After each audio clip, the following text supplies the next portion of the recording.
pessoal, tudo bem? Eu sou a Thaís, sejam todos e todas bem-vindos e hoje a gente vai continuar conversando então sobre trabalho de conclusão de curso, entendendo como nós podemos aproveitar o nosso tempo, em que precisamos ficar em casa sim, por questão de saúde, como que a gente pode adiantar então, aproveitar esse tempo para adiantar as nossas responsabilidades, entre elas construir enfim o nosso trabalho de conclusão de curso ou pelo menos adiantar o máximo possível assim que as aulas voltem e aí a gente poder ficar mais tranquilo, né?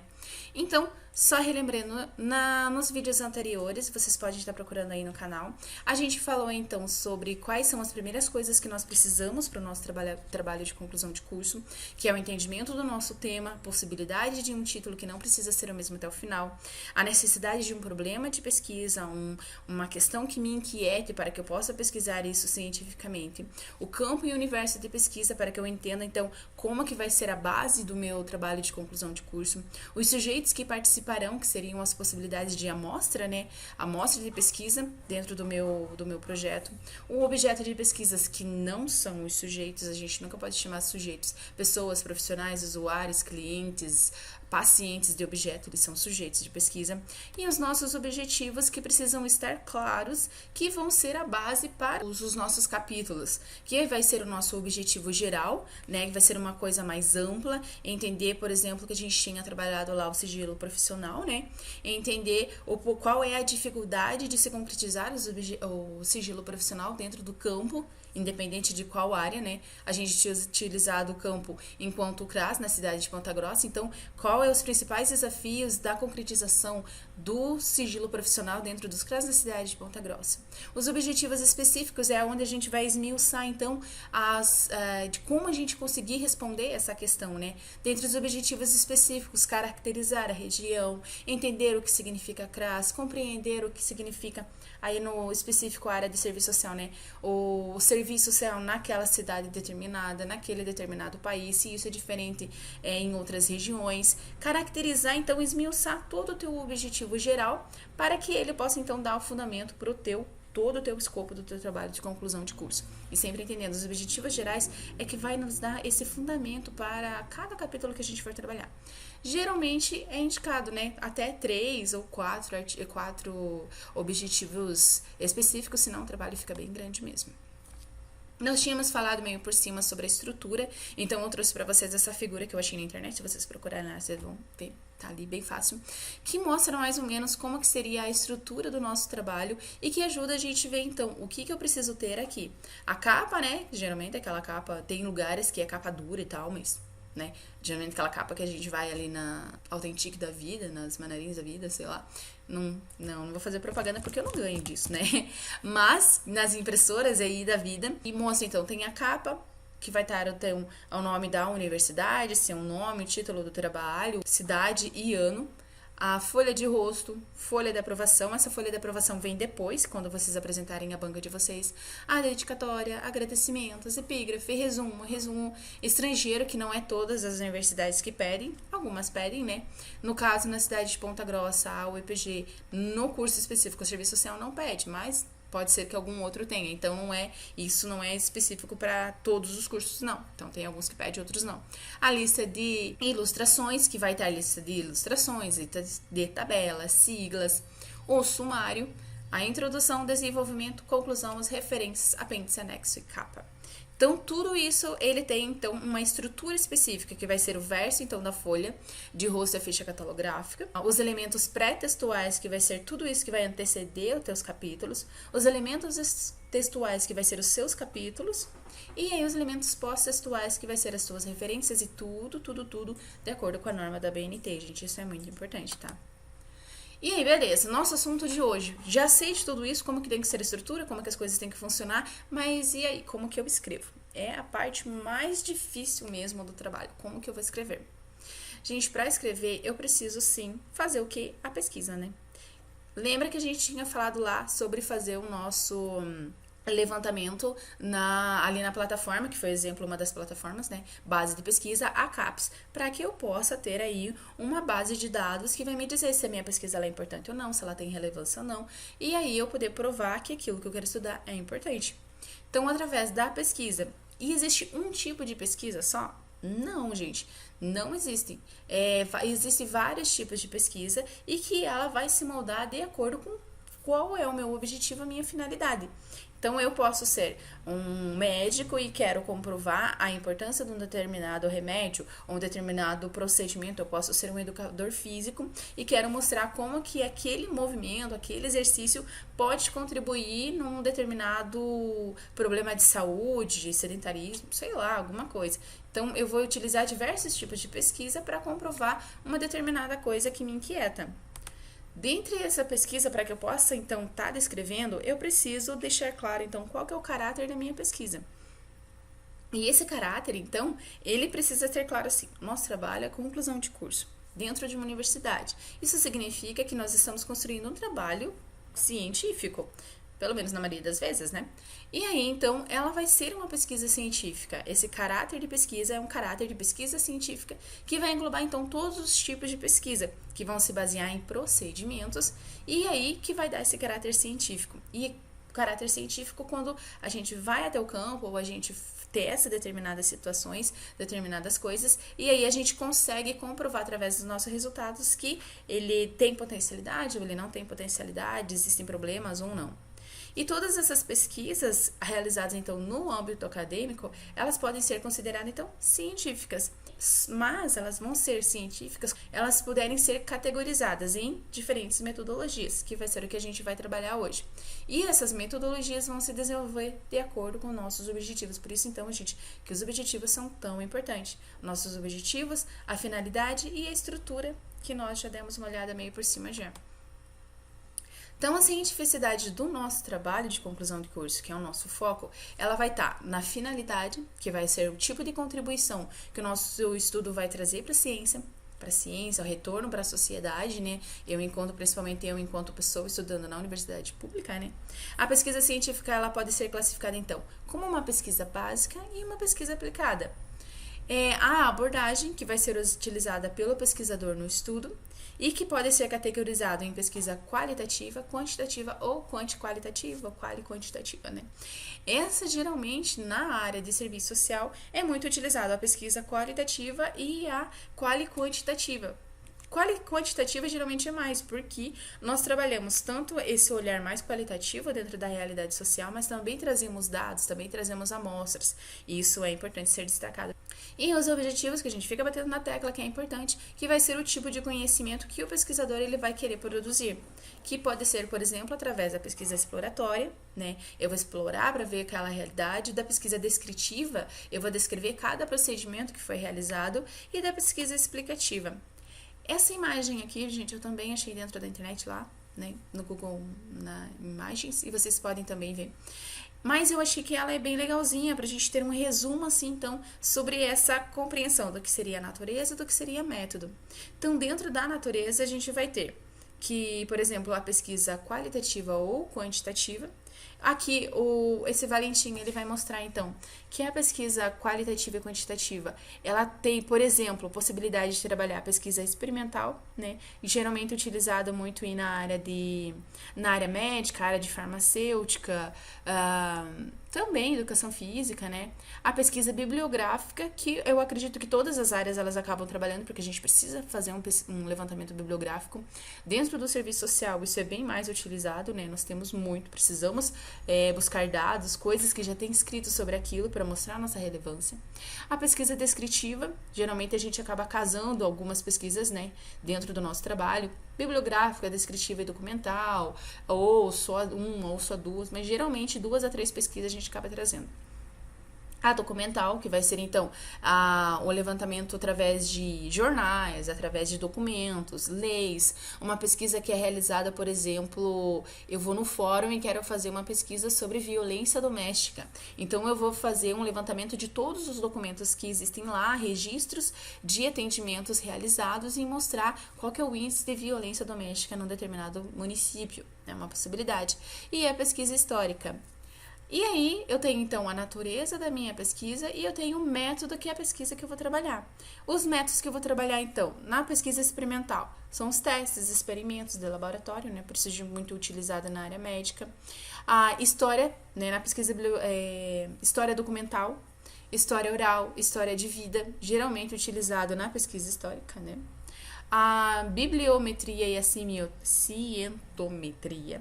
A pesquisa de campo e a realidade, essa também é muito utilizada dentro da área de serviço social, né? Porque, querendo ou não, nós vamos até o campo, nós fazemos as entrevistas, nós observamos a realidade do CRAS, dos sujeitos, da instituição. Então, nós fizemos uma pesquisa de campo, nós vamos até lá observar a realidade. A revisão de literatura, que é extremamente importante, nós precisamos ter revisão de literatura dentro do nosso trabalho.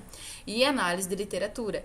Essa análise e essa revisão, elas são construídas, por exemplo, através do estudo da arte dentro daquele levantamento bibliográfico na base da CAPES. É um exemplo, porque nós vamos fazer esse levantamento, vamos ver qual trabalho que casa com aquilo que nós temos como objetivo e nós vamos ler e analisar aqueles trabalhos também, porque senão também não adianta porque trazer todo aquele levantamento lá.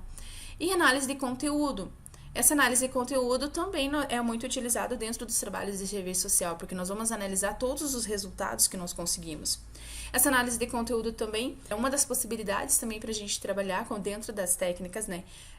Para que a gente possa entender, seria tanto os resultados dos questionários, das entrevistas que nós fizemos, casado junto com toda aquela pesquisa bibliográfica, tudo que os outros autores falaram sobre um determinado assunto. Por exemplo, eu pesquisei o que significa sigilo profissional, outros assistentes sociais ou outros profissionais, né, médico e tal, falou qual que é a importância do sigilo profissional. E aí eu fiz as minhas entrevistas e cheguei a determinado resultado, onde que os profissionais, alguns disseram que era muito importante sim sigilo e outros disseram que não. E aí eu vou fazer uma análise do que os autores falam, do que os profissionais na prática falam e o quanto que isso pode ser benéfico ou prejudicial. A gente tem, por exemplo, também o grupo de foco, o grupo focal, né? Você realizar um grupo com as pessoas e fazer uma conversa, por exemplo, trabalhar determinados temas com as pessoas. Por exemplo, eu quero fazer o meu TCC sobre o sigilo profissional, que era o exemplo que a gente tinha pego, né? Então, eu vou trabalhar com os usuários, eu vou fazer um grupo focal e vou conversar com eles temáticas sobre como que foi os atendimentos realizados pelos profissionais, se em algum momento eles se sentiram meio constrangidos, se em algum momento eles perceberam que outras pessoas estavam comentando coisas que eles não queriam que comentassem. E aí, isso através de um grupo focal, que tem toda uma técnica específica para ser realizado. É uma coisa bem complexa e bem demoradinha e que precisa, sim, ter toda uma responsabilidade para se trabalhar. E também o sigilo, né?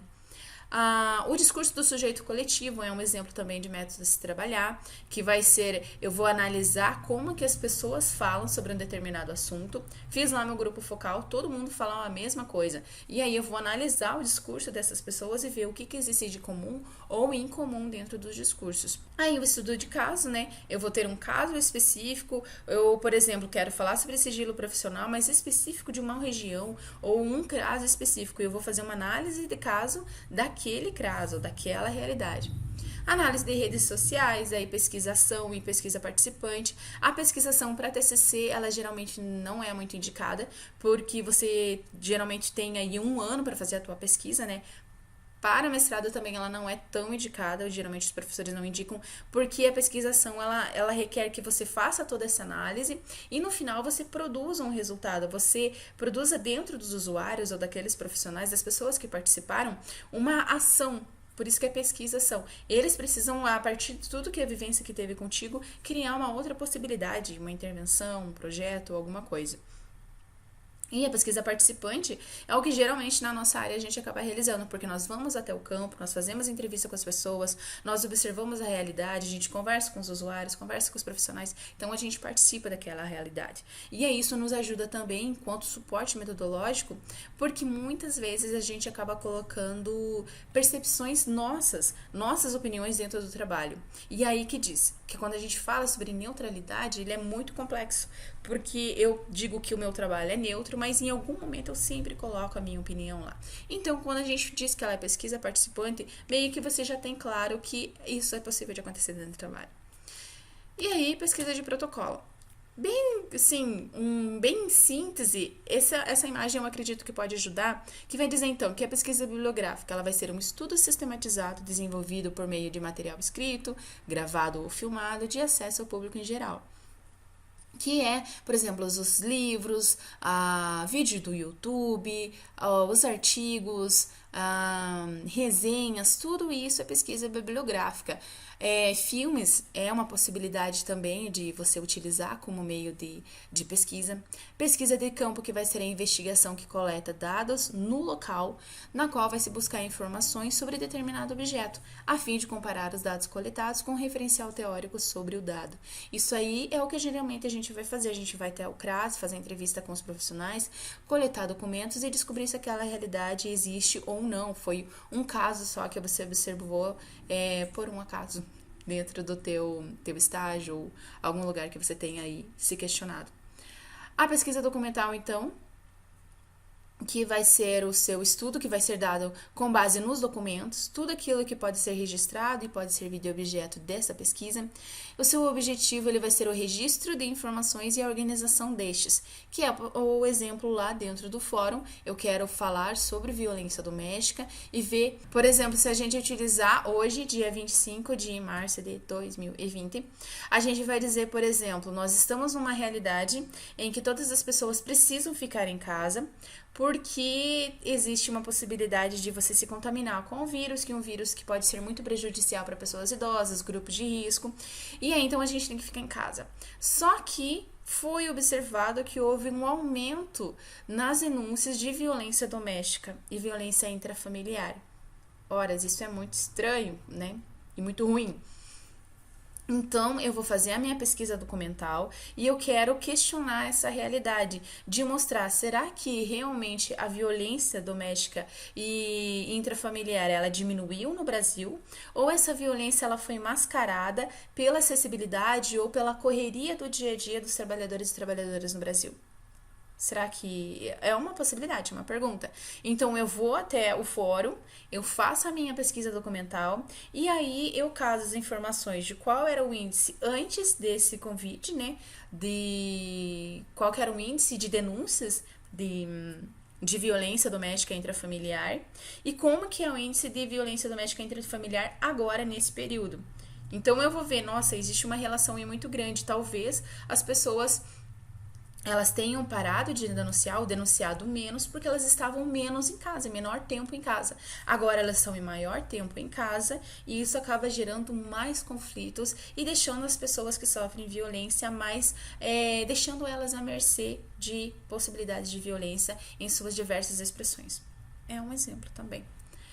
A pesquisa experimental, que vai ser a reprodução da forma controlada de um fato ou fenômeno, visando descobrir os fatores que produzem ou que por eles são produzidos. Aí é exemplo mesmo da área médica, a área da saúde, que geralmente trabalham mais com experimentos mesmo, né?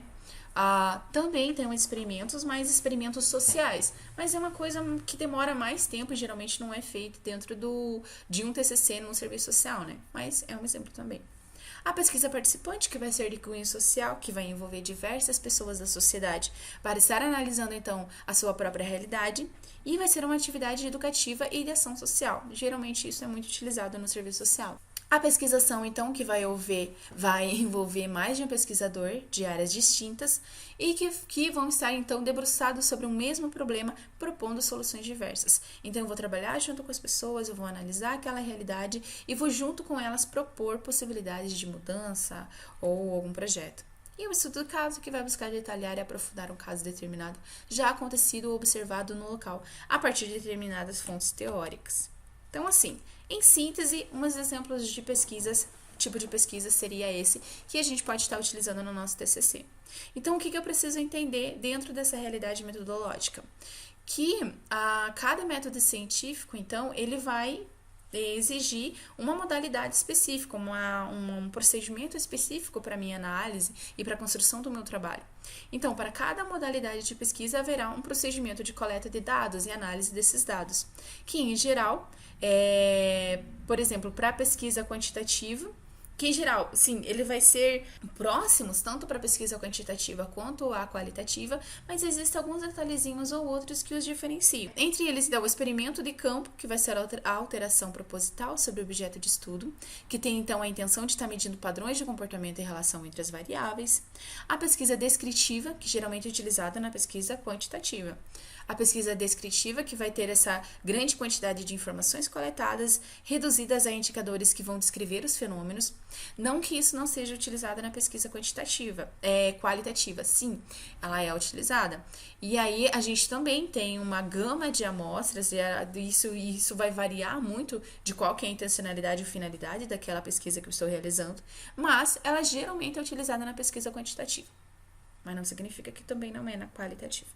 E a pesquisa exploratória, que vai então fazer a mediação e descrever esses comportamentos sociais. Na pesquisa qualitativa, então, por que ela parece ser tão diferente? Porque parece que, quando a gente fala de pesquisa qualitativa, que não trabalha-se com amostras, que não faz experimentos, que é uma coisa assim, só trabalhar pesquisa bibliográfica, você só tá ali dentro do computador. Mas não, gente, geralmente a pesquisa qualitativa ela é bem mais complexa, porque eu estou trabalhando com sujeitos, realidades sociais, eu vou estar dentro da realidade, tentando analisar possibilidades de mudança ou entender por que aquilo acontece. Então, dentro da pesquisa qualitativa é importante a gente destacar que é onde a gente vai expor bem detalhadamente, né, o comportamento, a complexidade, o fenômeno construído dentro daquela realidade social. Então, tudo aquilo que é complexo, eu vou falar sobre sigilo profissional, mas eu vou falar sobre relação de trabalho, eu vou falar sobre leis, eu vou falar sobre conjuntura política, eu vou falar sobre competição no mercado de trabalho, eu vou falar sobre poucas vagas para os assistentes sociais e o quanto que isso prejudica a questão de o profissional e o usuário. Eu vou falar sobre salários. Nossa, gente, isso é muito complicado. Então, por isso que a complexidade do fenômeno é construído na realidade. O quanto que um tema parece tão pequeno pode ser tão complexo. A relação entre o pesquisador e o objeto de pesquisa. Então, eu tenho que ter claro que isso sempre vai estar junto e é um movimento de conflito dentro da pesquisa. Eu tenho que ter exposto, então, a clareza da qualidade dos processos de investigação, porque eu sempre preciso mostrar, por A mais B, o quanto que a minha pesquisa é importante. E aí eu vou expor também a base da pesquisa, que vai ser a pesquisa bibliográfica, e que vai mostrar para mim que não sou eu que estou dizendo, é a partir de outros autores, aquilo mostra o quanto que é importante ser discutido. Isso vai estar aonde? Ali no nosso estudo da arte, por exemplo, que vai nos dar um fundamentozinho aí bem bom.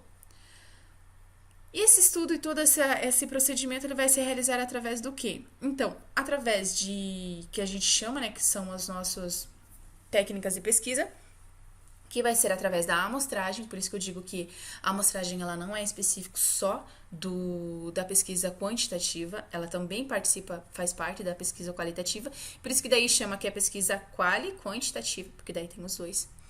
Seguindo 4 passos, que vai ser o delineamento preliminar, que vai ser os objetivos, público e o local.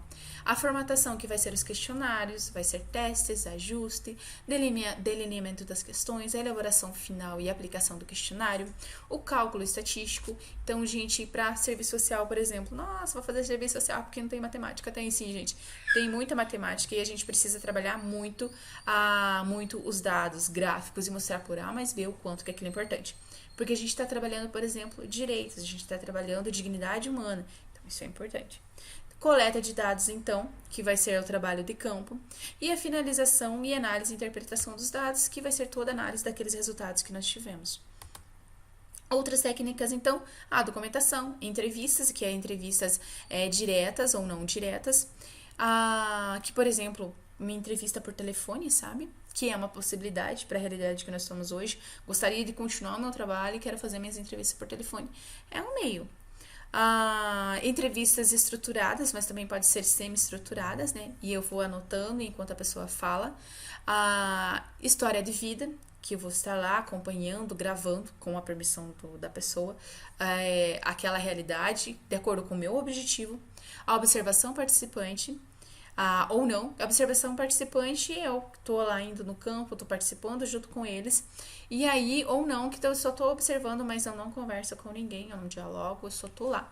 Que isso geralmente é utilizado na etnografia, né, e nas representações sociais.